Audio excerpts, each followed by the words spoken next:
Just get started there? Yeah. With why I showed up 15 minutes late today? Sure. Well, you know I'm always cutting it sort of close.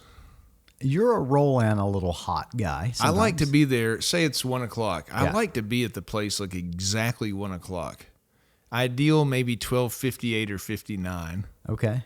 If I'm going to be more than like a minute or two late, I'm the guy that texts and be like, "Hey, I'm probably running 5 or 10." But I consider it really rude if you don't give a heads up if you're more than like 3 or 4 minutes late. Okay. But you're also not a super early guy. And No, that's intentional. Yeah, I think that's actually also a little bit rude. Wow. Okay. So say that we're going to leave we've done this a lot of times. I'll come to your house, 7 Yes. a.m. We're going to hop in your car and we're going to go to whatever, some office in Cleveland or Yeah. something, right? Probably I shouldn't have used that because I haven't been. Well, we went to their office one time with Jeremy. Yes. Okay.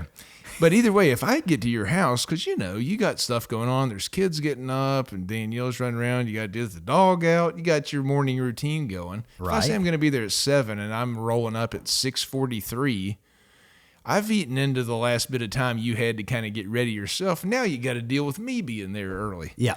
and make you feel rushed a little bit. So I don't want to be there like You're just sitting in there with early. your purse on your lap, Yeah, ready to go. Yeah. Like in my life, if I'm scrambling around trying to get a cup of coffee made for the road or something, and Rachel's down the hallway, Dad, and then I know you're like waiting out in the driveway. It's Right. just kind of like a little more undue pressure. stress. Sure. Okay. So that's why that is. Okay. Today, I thought I was going to be early. Okay. Was not early. So on my street, which is very narrow, you've been to my house a million times, pretty much 2 cars can pass, but barely. It's tight. real tight. So Yeah. it's pretty much 1 car wide. A guy he was like a power washing guy, or had been in the neighborhood, and he backed out of a driveway and went over in the ditch and just got stuck. So the road was blocked until I didn't have any tow cables or chains to help this guy out. I tried. Yeah. And like jumped on the back of his truck trying to get him some traction, and it was stuck. So the road's blocked. Yeah, It's a one way now in, it's one way it's out. coming from both ways. Yeah. Like everybody's getting frustrated, et cetera. So that set me back a few minutes. Right now, all this time I thought I was going to be early. Now I'm merely going to be on time. Sure. Maybe if I hustle. Yeah. I come down Route 2 that way from my house. Oh no. Unbelievable. Number one, I don't go 2 miles, hit a flag man with a stop sign. Oh, shucks. Now we're really cutting her close. And it lasted a long time. I didn't go, but a half a mile, there's one of those big mechanical red lights there. That's his obstacle 3. I didn't go another half mile past that till there was another flag man with a stop sign. Number 4 in the way. And at this point, I'm like, well, I'm going to be very late. This is when I normally send the text. I'm like, yeah, you know what? They know it. Sometimes I show up late. I'm not even going to stress this. Yeah. Then you get down to that last one there in Guyandotte, crossing the river into Yeah. Huntington. My goodness, man, it took forever. Those lights aren't synced up at all. And That was another mechanical Yes. red light just sitting there. Yeah. And at this point, what are you going to do? Right. And I had a real moment. Wow. Okay. And I'm not joking around. Now, this is something we've talked about a lot, which is working with the energies. Clearly this is very frustrating. Now it's like, every single thing in a row has gone wrong. You don't like to be late. People No. need to understand that in this story. And I don't. And I really value my time being used really efficiently, whether it's in the morning or at work or whatever. And this is all just waster. Like, oh my gosh, I could have gone. How many times in that stretch did I think if I had just gotten on the interstate, I would have been there 20 minutes ago? But I didn't. Right. Okay. So we've talked about using the, you can choose how you respond to this frustrating moment. Everybody knows that. It's cliche now to even talk about it, right? But I'm going to take a little different twist on this in my experience. So we talk about working with the energy of disappointment or failure or frustration in this case, instead of against that energy. And what I mean by that is I think some people actually, whenever they're stuck there at those lights and the flag man and everything, if they're running late, here's what the frustration looks like. You start just being like, oh, are you kidding me? Right. Throwing your hands up. You're cussing to yourself. You're just like, I can't believe this. It's not really hurting anybody. You're just in the car acting a fool to yourself, right? Yeah. Getting all worked up. Your heart rate's up. If you're listening to this and you don't really mind, then I guess go on ahead and let it frustrate you. Just get it out in the That's car. fine. I'm being serious. Like, that's okay. And I think when I was younger, maybe I kind of liked being able to vent a little bit. I kind of felt like my dad. I could get all grumpy about it and be like, this is unbelievable. Yeah. Look at these guys. How many of these things can you possibly have out here on this road? Sure. All right.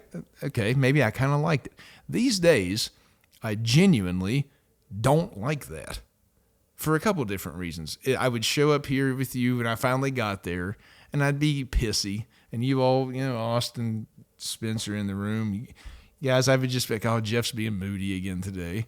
If I had been heading home and the same scenario occurs, I walk in and Sarah and Rachel got to walk on eggshells around me. So I show up at the next thing in ways that I don't want to be to those people that I love and care about. So that happens. And then on top of that, when I get all worked up and raise my blood pressure, I'm probably just going to give myself more gray hair that I've already started getting in a freaking heart attack at some point. My point being, I don't like doing that anymore. I'd like to not let this frustrate me that much. So here's my question. Okay. If I'm going to have these scenarios come up in the future and I don't want them to frustrate me, how do I make that happen? We've talked about it recently on some podcasts. There's a specific answer I'm looking for. You want me to just give it to you? Yeah. You have to practice not letting it frustrate you. Yeah. That doesn't happen overnight. You're not going to roll out of bed tomorrow and say, that's not going to frustrate me anymore. Because as you've talked, you've had so many reps doing it the other way. Exactly. How many reps would you have to just get back to even? Since I started driving the car when I was 16, if this has frustrated me 3,700 times, it's going to take a minute to undo all that. Now, some wisdom and maturity come along with age and it makes it a little bit easier, but still, we are still ingrained in habits, and it takes practice and repetition to get over that. So if I spend 6 months, becomes 12, becomes 18, becomes 2 or 3 years, until it becomes very natural to me, like, this just doesn't bother me. That's all practice it takes to get there, right? So today was day one of practice. It was. Okay. And what happens it's a funny thing. Not only will you get a better result that you want when you practice it far out, but that even in the meantime, like today didn't frustrate me because you actually get happy, just like a basketball player who finds in his schedule a few extra free hours today with gym time. I'm going to go work on free throw shooting, threes, whatever. Those time, the flag man, the second flag man, the next light, the roadblock, these were actually like I found opportunities to practice this thing I want to work on, which have to occur naturally. You can't really manufacture them. Right. So I found joy in being like, oh man, another one. All right, I'm just getting up more shots. Yeah. And you find joy in actually anticipation and finding the frustrations. Yeah. How about that? That is a revelation. Took me forever to get here, but I got out of that car a different person because of this thought and sort of epiphany moment than when I got in that car. Well, two follow-up questions for the interviewer. Okay. Question number one, caller ask, will you take that same route home this evening, knowing those obstacles will likely exist? I'll tell you what, if I need to be there quickly, I wouldn't, because I don't want to be inconsiderate to the family. But maybe. It would definitely be some exposure. If you truly want to make a change in your life, and me getting hot-headed about something that really doesn't matter that much, and I know I need practice at it, yes, I might. Okay.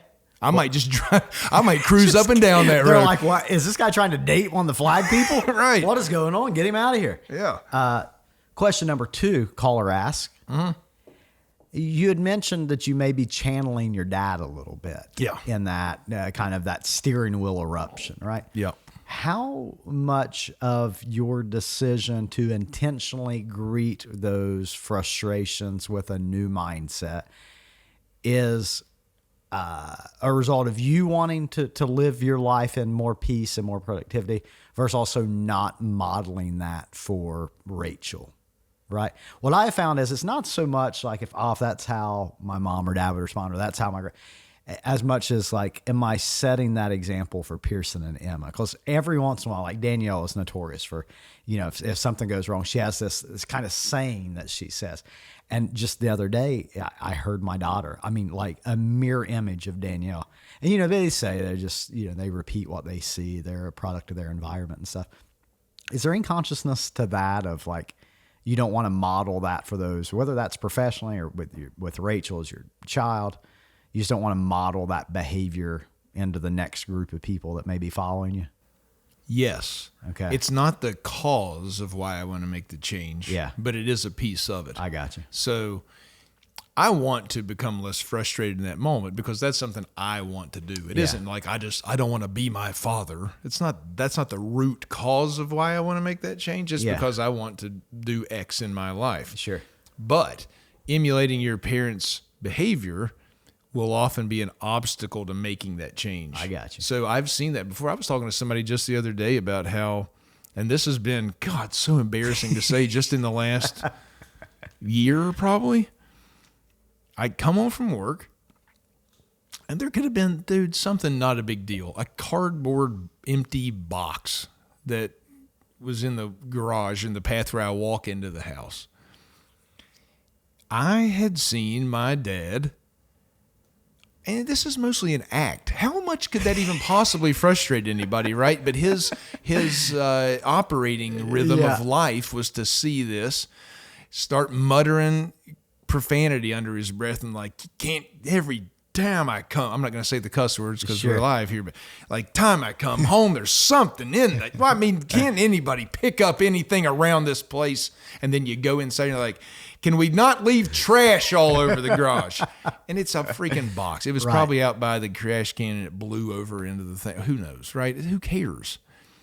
So I want to become a version of myself there in the house that, like I said earlier, Sarah and Cameron and Rachel, they don't have to walk on eggshells around me and not wonder which Jeff's going to show up every day.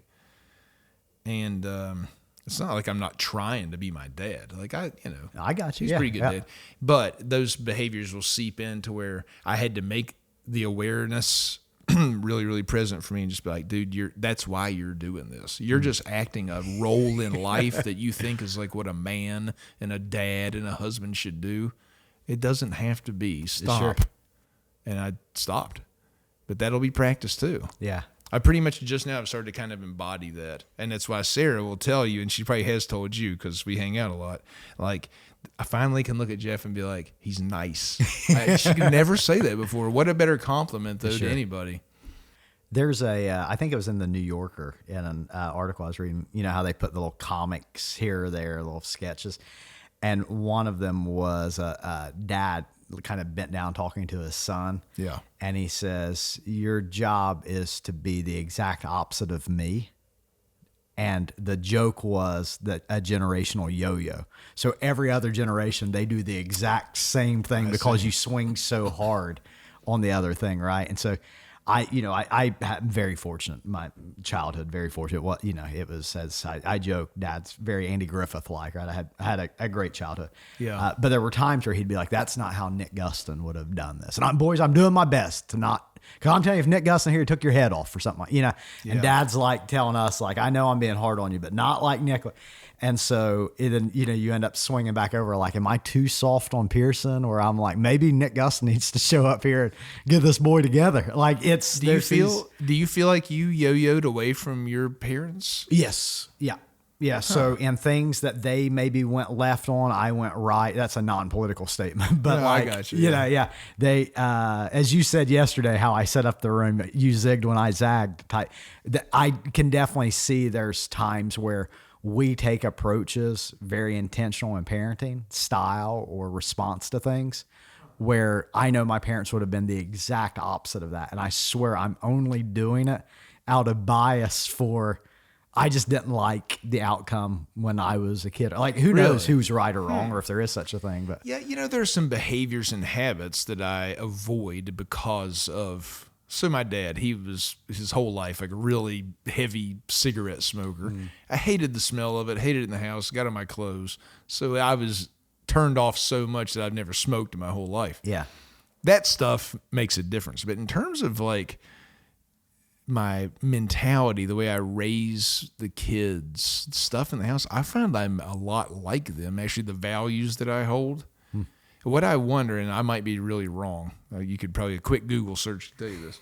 What I see out there in the world mostly, though, is collectively, generationally, we do yo-yo back and forth. And you can look at what was important to boomers. Sure. And then Gen Xers later on come along and rebel against that. And what was good for Gen Xers in the 90s, greed is good, 80s, 90s, Gen Y, and then millennials and new. Greed is not good. It's about empathy, and there's much more caring. The next generation will rebel against that. Sure. So collectively, you do always rebel against your parents' generation, but I would have thought individually, I bet they follow along a lot more than you might think. I bet a lot of kids in the November election that we just had there voted for, say there were 18, 19, 20, 21-year-olds that just were casting their first vote ever for the first time. Sure. I bet they voted like their mom and dad. Similar kind parents, of, yeah. Stuff like that. There's a lot of parental leaning. I'll tell you what's interesting. We can't get into the full politics discussion of the election, but people will We can. We could. We 100%. Let's do it. You know what? Cancel the rest of the podcast. We're just going to deep dive into the fabric of what was the 2024 presidential election. I think we're guaranteed to make 100% of the people happy. There's no way we could go wrong with it.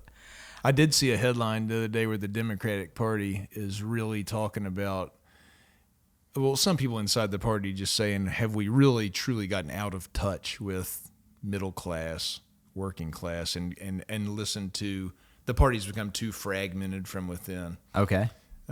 I don't think that's too hard a political statement. I mean, when you lose the presidency, the Senate, and the House, you got to do some looking within and see what's going on here exactly. And that's what I'm reporting the news. Apparently, their first kind of diagnosis is that's an we've become unbiased too report. splintered, and see. we better get back to focusing on some common sensey type basic things. Yeah.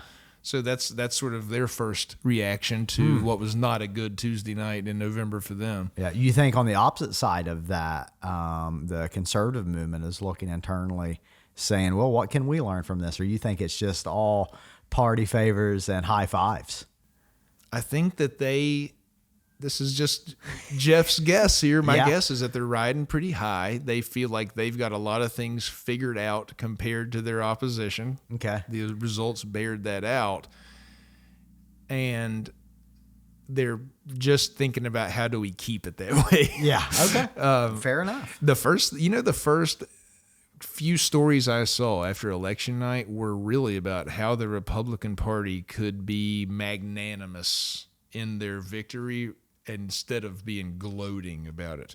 But you want to be a good winner, not a sore winner. And so there was a lot of people calling on President Trump to pardon Hunter Biden. Yeah. He didn't rule it out. He said, of course, he had to say, nobody would have done this before me, but I am considering it. That's probably the most neutral his take on that's going to get. But seriously, things like it is time to heal the divide, be a nation of one again, and not go so far as to be like, see how bad we beat them, and be sore winners about it. So I think their posture is, let's just chill for a minute, keep it how it is. Yeah, something like that. It sounds to me like if you read the news over the last week, we're getting a week out from the election now, that we're going to have a fully functional DC, and there's not going to be any infighting and no drama, and we're just going to have a fully functional government. So I'm super optimistic about what the first year is going to be. I think everyone is going to learn something, and we're just probably going to have a lot of civilized adult conversations, and then probably just a lot of kind of just put the people first type stuff is what I would anticipate. Are you not anticipating that? Never works that way. The funny thing is, there's a lot of things that you can look at in a two-party system, and people don't work across the aisle as much as you hope that they might sometimes. Yeah. But that tension really is a good thing. Okay. And I'm talking like bigger picture, like not about passing this bill this year. It makes it harder. But in terms of a society evolving, having to find creative solution to problems. Like that tension, I really do believe is necessary to make a government or a group of people or a company or whatever the best that it can be. Yeah. It forces you outside your box a lot of times and to make compromises that might not have been made. Look at West Virginia. When I first got out of school, so we're talking back like in the O's. Okay. 2007. I go into the workforce. This is how far West Virginia has swung politically. In the Senate, I'm almost positive there are 34 senators in the state Senate in West Virginia. It was 32-2, Democrat 32, and only 2 Republicans. Wow. Okay. After this last election, it's the exact opposite: 32 Republicans to 2 Democrats. Really? The House in West Virginia, I think, is 91 Republican, 9 Democrat. Wow. So they clearly have a majority that the Republican Party could do anything that they want to. Yeah, they control most statewide elected seats, right? They have the governor. They have almost every state race too, right? Yeah. And they have the House and they have the Senate. Will it just be easy peasy, kumbaya, sail on to the finish line? No, of course not, because there will be factions splinter off, and some will be labeled rhinos, and you're actually Democrats because you're too centrist, and then there'll be ones that are called far right, fringe, and now it just becomes divided within the same party. So no, it's not going to be a year. Well, I was optimistic. Yeah, I know. I know you were joking around. Let me ask this: as a person. This morning, the Today Show leading story at the 7 a.m. slot was that it has been rumored through 3 sources that Senator Marco Rubio has been tapped as future Secretary of State. Okay, the Today Show. I hadn't heard that yet. Yeah. And for the record, this airs a little bit later than we recorded. Yeah. So if you're like, you haven't heard it yet, what are you, in a hole? Sure. Yeah. This was. I haven't heard this. Yeah. We have to have a production schedule as well. Right. Those that are in the business would understand. So the Today Show leads with a 2016 clip of Trump calling him Little Marco. Now, I know. What I'm asking is, we joked yesterday about an unrelated issue within Village Caregiving, that time heals wounds, right? Are you Jeff Stevens? Yeah. 5-6 years removed from someone on national television calling you Little Jeffrey Stevens, could you then, years later, be like, you know what, boss? Bring me in. When they rolled the clip, I was just like, oh man. And I am neutral to Marco Rubio. I have nothing personally against this guy. I don't think it should impact his ability and he has bipartisan support. Multiple Democrat and Republican senators came out this morning and said he's an excellent choice for this position. Who knows if he will be or not, but that's kind of where the initial claim was. But I mean, the Today Show did him dirty. Pulling that clip out. Well, forget the Today. Do you think of anything else as soon as you hear that Marco Rubio may go to work in the Trump administration as Secretary of State? That's the first thing that came to my mind, whether the Today Show says it or not. And that would be almost anyone else that was in that primary. I know. Anyone. President Trump was, he'd make fun of Rand Paul's hair. He'd make fun of Ben Carson for falling asleep. He'd make fun of Marco Rubio. It's just whatever the thing was. So could I, years later... I'm going to give you a surprising answer there. The insult to me would not keep me from working for someone. Okay. If they simply apologized to me and meant it. I said, hey, we were just in the game. Like when you choose to be in the game. That would make it even easier. Yeah. And I think I would have that understanding. On some level, we were playing the game of politics. We're on a debate stage. You kind of say some stuff. Yeah. Even if they didn't say that part, though, let's say that they were like, it wasn't just a game. I was just being nasty with you, and I shouldn't have, and I felt bad about it for a long time, and I'm genuinely really sorry. Yeah. I hope you can forgive me. That's all I really need from people, and this goes back, we've talked about this, like I have a childhood that kind of made me really easily forgive and move on from stuff, whether that was in sports or friendships, whatever. So yeah, I could, but what would not what would keep me from taking that job is if I still believed all the things that I said about them. I see. That's the problem. Yeah. I mean, if I'm sure Marco Rubio said some terrible things about Donald Trump too. Sure. Did they play that clip? It didn't get played today, but there's a lot of time. Right. So what they're doing Sure. there is actually just trying to humiliate this guy Yeah. probably and say, look, he called you a doofus. And by the way, let's show it again and rub it in. Now, how in the world could any self-respecting human being go work for that person? Well, the answer from a mature adult is we talked it out. He apologized. I forgave him. We have values that similarly align, and I've gotten over it. And if you want to make fun of me, then go ahead. Yeah. But I'm confident in who I am. That's the correct. What's harder is listen to all these things that you said about this person. Do you still believe this stuff? Or are you just selling out your values because you want to be the Secretary of State? That to me is the question I'd like to see answered more, because that's what would keep me from taking the job. What about you? Well, I would really, really like to be Secretary of State. So you could say some really awful things about me, and if on the backside of that, I still get to be Secretary of State, I'm probably going to go ahead and take that gig. It's kind of one of those, like, it is the role bigger than the personal insult type thing. I do agree with you. It is like right now, they've got, Biden's in a lame duck seat, and he's out this past weekend walking the beach with his wife, and they yell, reminders like, do you still believe that Trump's a threat to democracy? And he's like just waving. How do you answer that? Like, the guy's having lunch with him this week to give him the keys back to the house. Like, Yeah. what do you do? Like, do you still believe those things? Or are we like, all right, we're out of the election cycle, let's just move on to, man, I would think it would be really tough if you were vying for a job at Village Caregiving. We're both up for the gig, and their interview styles put us both in the room, just let us attack each other. And then afterwards, we got to work together. Like, but what did you say about me in there? Why did you say it? Man, that's why you got to really have that honest talk. Yeah. That's what I'm talking about. If you can't get past that, and we're using Marco Rubio and Donald Trump This right now as an example of something that can happen, yes, at work.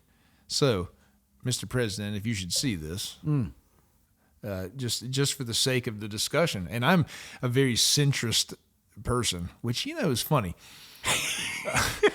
That used to be considered a good thing. Yeah. Like, I'm really middle of the road. I could vote either way. It depends on the candidate.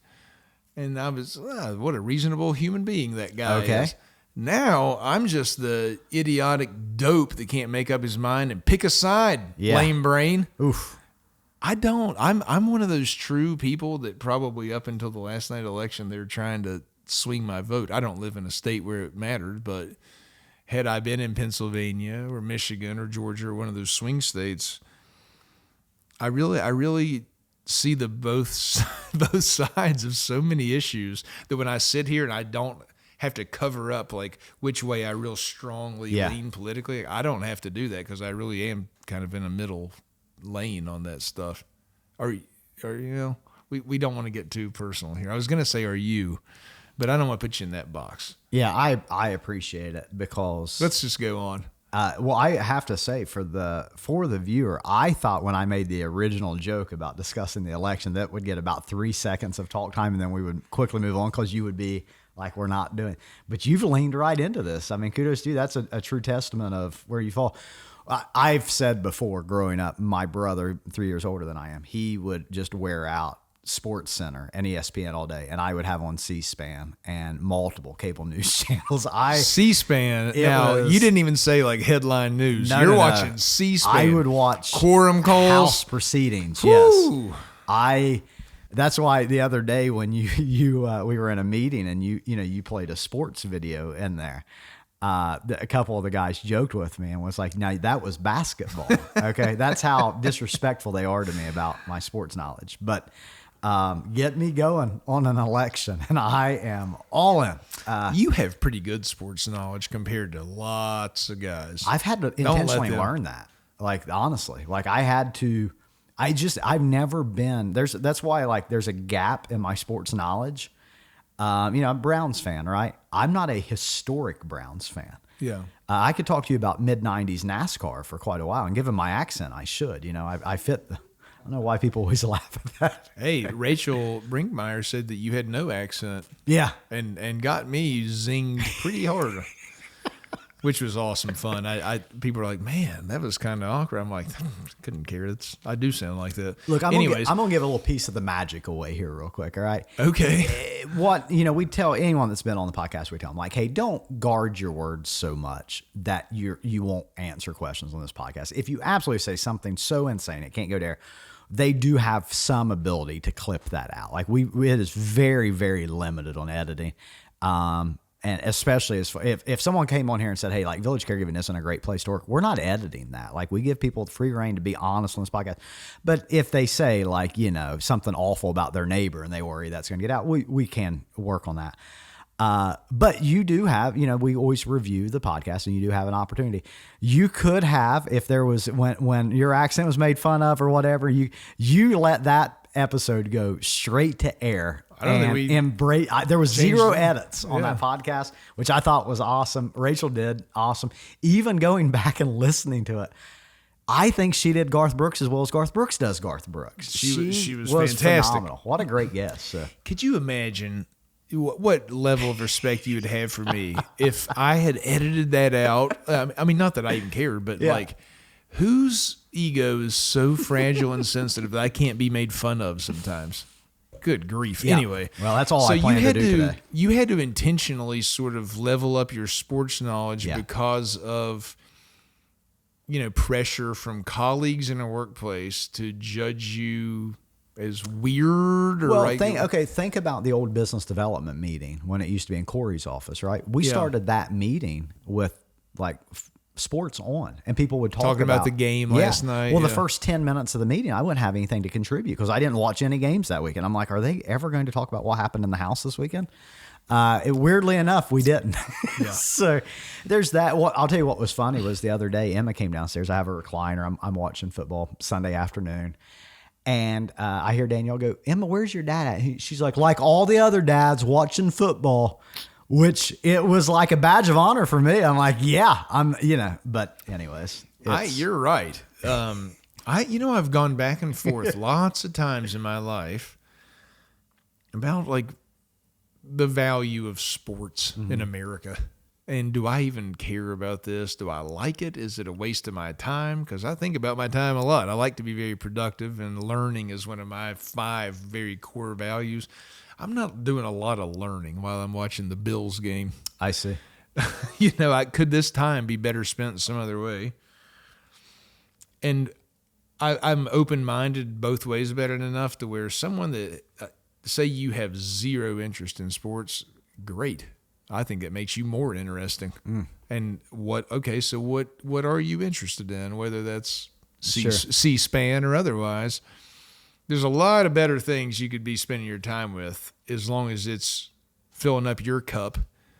So I think sports, I happen to just like it. Yeah. But if I didn't, I'd be probably relieved. How much time would that open up for me, right?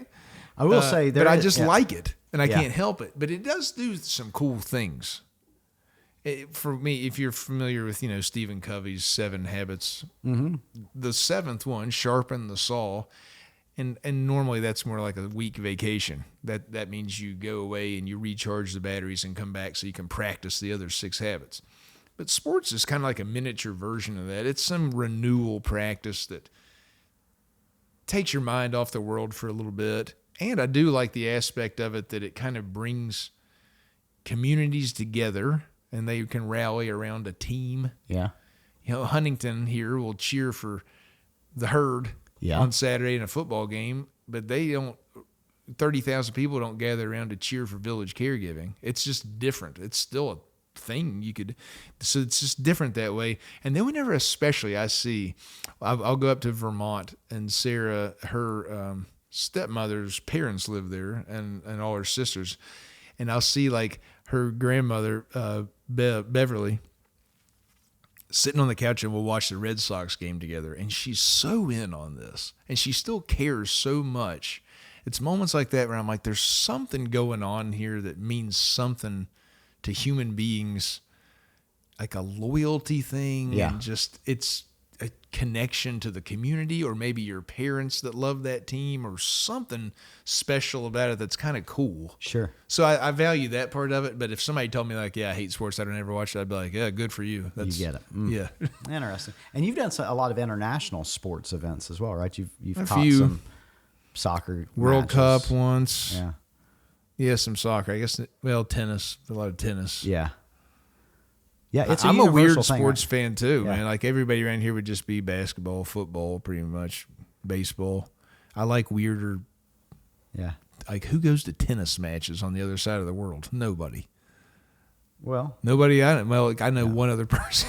That's it. but it's a universal human experience. No matter where you go in the world, you'll find a group of people gathered around to Yeah. cheer for a collective team or person for.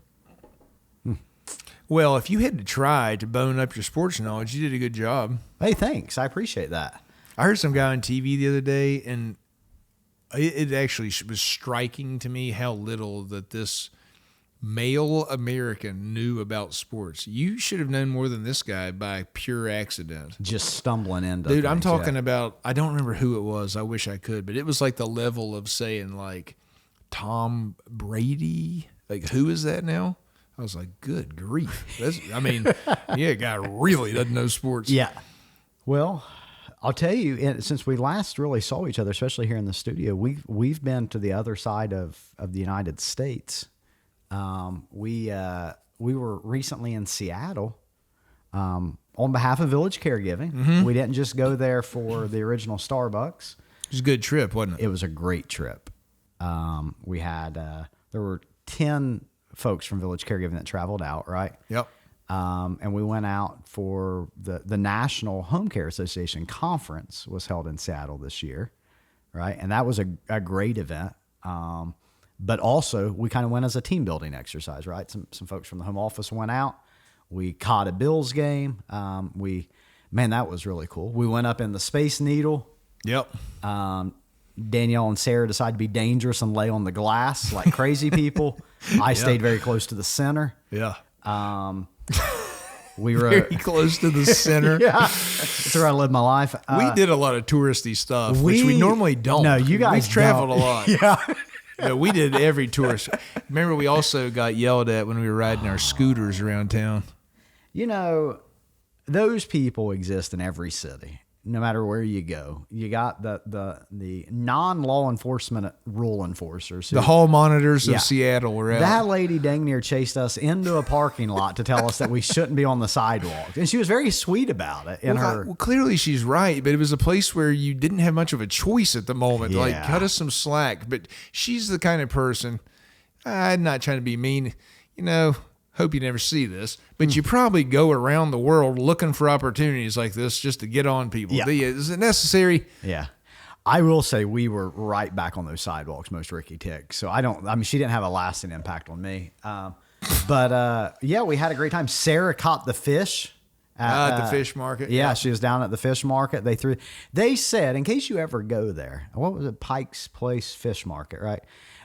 In case you ever go there, it's just so you don't have to do training while you're there. They throw you the fish and they tell you to grab it like an eagle. Okay. At no point would I imagine in Sarah's life has anyone ever told her to do anything like an eagle. I wouldn't think. I heard them say that. I know you're not kidding. So Yeah. they meant like, don't try to just like body football catch it, or it's going to go. Maybe don't even do one of split out. these with it. Right. No. Really grab it. I thought that seems really hard with a gigantic fish. I don't have claws. Like, that's how if you told me I was going to win $1 billion if I catch this fish, I wouldn't have thought to go with like my hands. I mean, that seems impossible. Sure. But they have to do this about once an hour, if not more often. So they've probably done this thousands of times. I know. They're right. And their answer has now become just grab it like an eagle, folks. And by God, it worked. She grabbed Sarah that thing like got an it. eagle. Yeah. Yep. So kudos to Sarah. Good job, babe. But hey, great time in Seattle. We went to a hockey game. Yep. The Krakens. The good old Kraken. The Krakens of Seattle. Played, I don't even remember, Avalanche maybe? The Hurricanes. Oh, they played Carolina. God, Carolina, as an Islanders fan, you are the bane of my existence. Jana Crumpler, if you're listening in Hickory, North Carolina, I love you, but your hockey team caused me a lot of despair. Yeah. This is the downside of caring about sports. Yeah, See, there's more aggravation than it's worth. So that's why sometimes I've gotten out. Yeah. But then I go back in. Yeah. I mentioned to my parents this weekend, I stopped by to see them, and my mom is a Steelers fan. And, as a Browns fan, that's hard to swallow. And so the Steelers was playing. They had been losing all game. And I said something about, just casually, like, geez, I hope they lose. And my mom was like, what are you talking about? I'm like, I'm not a Steelers fan. To be a fan of one, you really got to root against the other. They're always going to. 100%. So, yeah. That's part of it. And that's not bad either. No, it's not. I'm a University of Kentucky graduate. Okay. Their main thing, men's basketball. Yeah. We know this, right? They have a lot of records. Whenever March Madness comes around, you've got your historical rivals. I'm talking the North Carolinas, the Kansases, the UCLAs, the Dukes. Yeah. You can root against those teams, and that's good too. Yeah. Because here's the thing. You're not going to win the NCAA tournament. Your school isn't going to win it every single year. You just hope they don't. Sometimes when you're eliminated, it just boils down to, let's just hope that our rivals don't either. Yeah. And you can take a Villanova. That feels okay. You can't win every time. Sometimes it's just as good that they don't either. Sure. Right. Being a bit of an Ohio State fan, watching Indiana play Michigan this past weekend, I'm not a Hoosier fan. Not a rooting against them. Good for Keaton and his friends. Yeah. But I watched that game just to watch Michigan get beat. It was my sole reason for it. Daniel's like, hey, are you ready to go eat? I was like, give me just a minute. Sometimes it just feels good to watch Michigan lose. I like Michigan personally. Well, I'm sorry. That's on you. Well, I got some friends that are big Michigan fans. We're a little bit over time here, but we might cut out some of that political talk. I don't know. I don't know what I said. I don't want to offend anyone. Yeah, especially where you talked about where you spent your political donation money. We need to. But since we might do that, let's just take a couple minutes really quickly. Okay. Seattle, I want to hear your biggest takeaway from the Home Care Association meeting piece. My biggest takeaway from that was I am easily swayed by a good presentation. That's why I got to avoid salespeople. That's why I have to stay away from timeshare sales. You can inspire me right now. Yeah. So the guest speaker, I won't give away much from it, but the guest speaker, the keynote speaker gave a great presentation, and part of that presentation was like, what can I do to make tomorrow better? Was one of the key takeaways. And, it is, we spend a lot of time in humanity, I think, existing in the moment, living in the day and those sorts of things. But do I live intentionally with trying to make tomorrow better and to make around me a better place?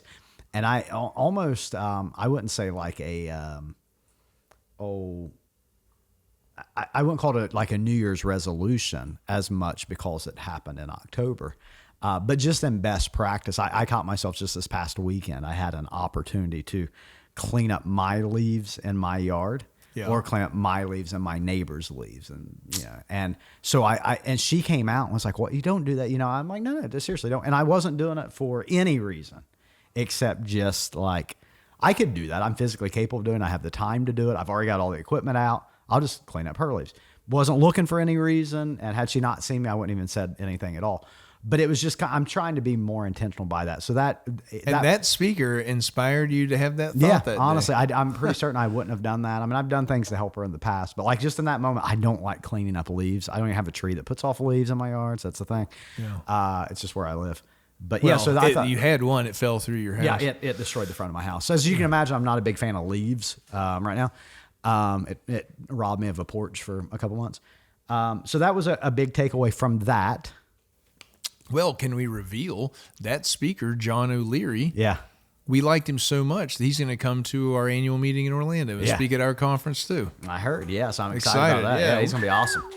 He gave a great. I hear he's given a slightly different speech from what I've been told. Really? But his life story is unbelievable. He's going to be a remarkable That's cool. presented. I'm Yeah. excited, but I tell you, he could have given the same exact one. It wouldn't have bothered me any. know. I mean, he's going to be great, and he's really inspiring, and it's a good reminder of why you do things like that for your neighbor. That's Other key takeaway, if we have time, if this gets cut, I would assume, I don't know the real statistic on this, but somewhere between 60 and 70% of all the vendors, which the vendor hall was over capacity. It spilled out into the foyers. It was packed there. Yeah.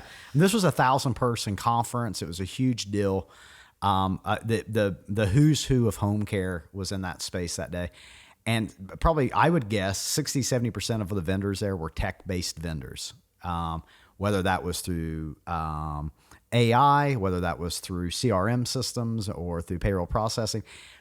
You can see this industry is maturing into a tech-driven industry. Obviously, tech touches everything, but home care was very insulated from tech for a really long time. Mm-hmm. You can just sense this is a younger, more diverse group. Even the attendees there, I bet if you went back 5-10 years ago and looked at the attendees at a conference for home care versus who was there, this was a younger, vibrant, diverse group that was in that space. And so I was really surprised by that.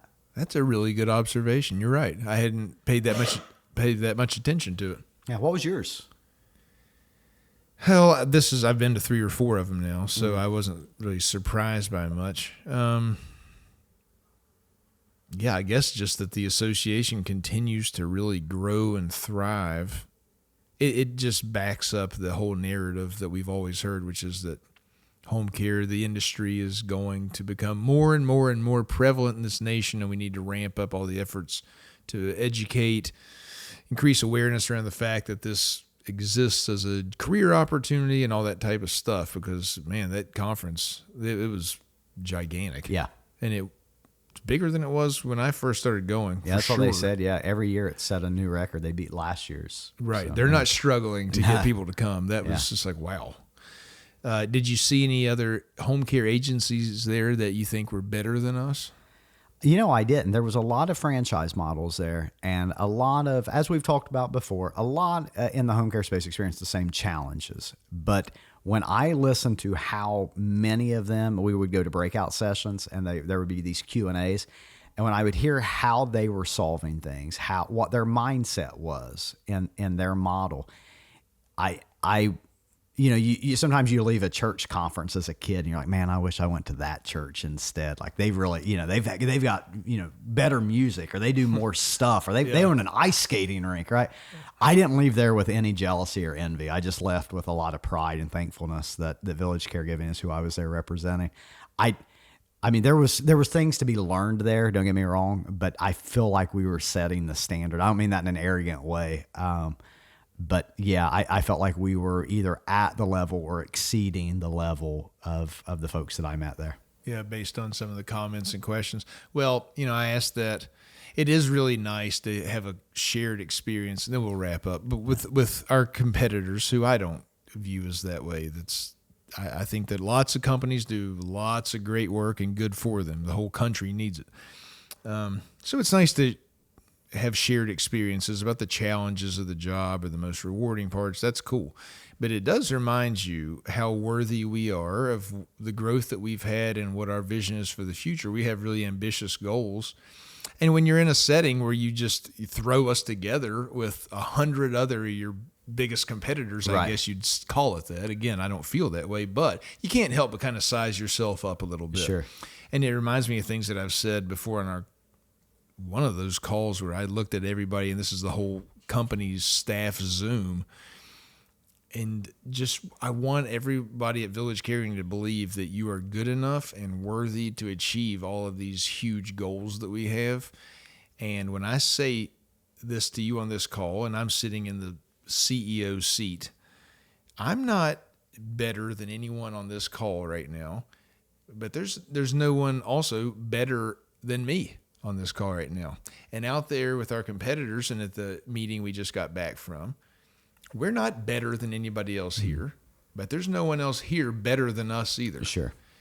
Let's take that attitude. I think that's a good, positive, kind way to look at it. And I feel that when I'm there is that we're worthy of the things that we've achieved, and let's keep going. Yeah. That's how I feel. But it's a real honor, and the association did a heck of a good job putting that meeting on. It was a blast. Beautiful. Yeah. Well, cool, man. Yep. Well, hey, it was a pleasure. Was you catching up? Cheers, brother. Sorry I was 15 minutes late. Cheers.